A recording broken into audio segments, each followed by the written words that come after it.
Ipon challenge. Piso-piso.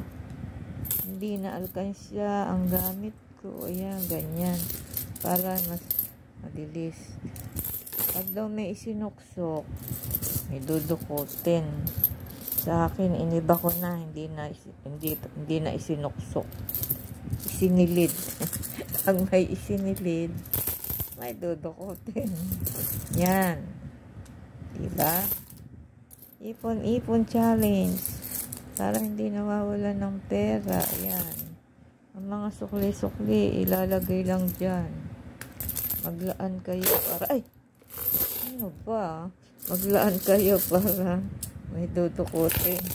Abuwal.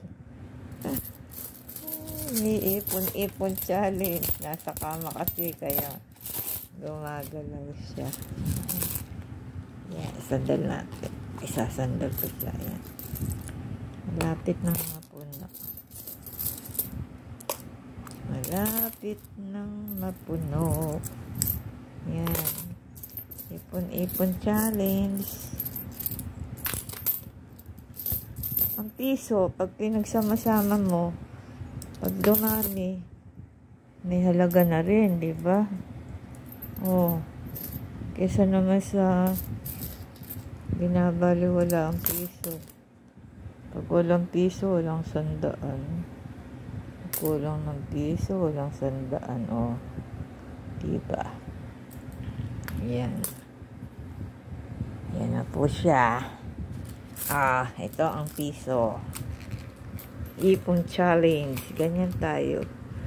Sila, kung laki-laki pa ng lalagyan nila. Ako, tumbler lang. Ipon challenge. Nakapuno na ako. May 20, may 10, may 5 piso. Yan. Naka-isang tumbler na ako. Ang laman nito, mahigit 1K na ito.